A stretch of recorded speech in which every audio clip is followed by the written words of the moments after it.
Media একটু পিছনে যায়, আপনাদের ধীরগতি এখানে সমস্যা সৃষ্টি করতেছে। প্লিজ আপনারা একটু পিছনে যান।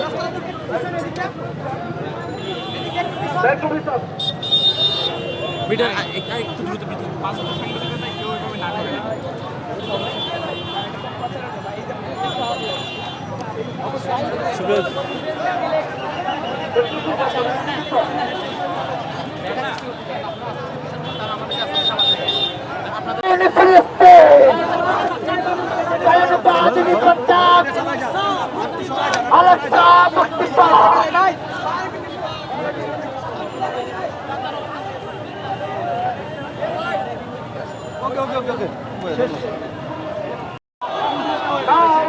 সুপ্রিয় দর্শকবৃন্দ, আপনাদেরকে যুক্ত করেছি ঢাকা বিশ্ববিদ্যালয়ের টিএসসি এলাকা থেকে। আপনারা দেখতে পাচ্ছেন এখানে একটি প্রতিবাদী প্রদর্শনী সৃষ্টি হয়েছে।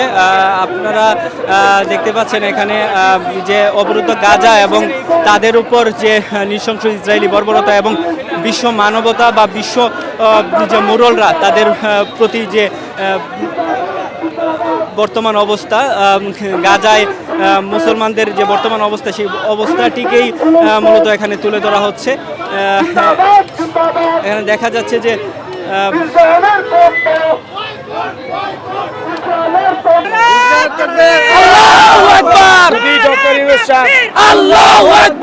ইসরায়েলের শত্রুরা, ইসরায়েলের কালো হাত, ইসরায়েলের কালো হাত, ট্রাম্পের দুই গালে, নেতানিয়াহুর দুই গালে, জুতা মারার তালে তালে, তারা আমেরিকার দালাল হয়ে গেছে।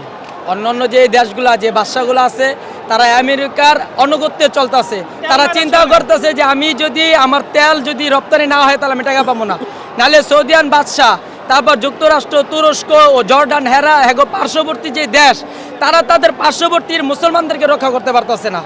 এবং কি রক্ষা করতেছে ইরান তাদের মুসলিম এবং তাদের ভাই হিসাবে তারা তাদের থেকে পর্যাপ্ত পরিমাণ চেষ্টা করতেছে ফিলিস্তিনদেরকে রক্ষা করার জন্য। আর আমরা এত দূরে থাকাকালীন আমাদের ব্যর্থতা, আমরা আমাদের বক্তব্য ছাড়া আমরা কিছু করতে পারতেছি না। যদি ডক্টর ইউনূস সাহেব নিজে এটা কোনো একটা পদক্ষেপ নেয়, তাহলে আমরা যুবকরা সবসময় ইসরায়েলে যে যুদ্ধ করার জন্য প্রস্তুত আছি। এবং আমরা আমাদের বউ, বাল, বাচ্চা, ফ্যামিলি, সংসার সব ছেড়ে আমরা ইসরায়েলে যাওয়ার জন্য রেডি আছি।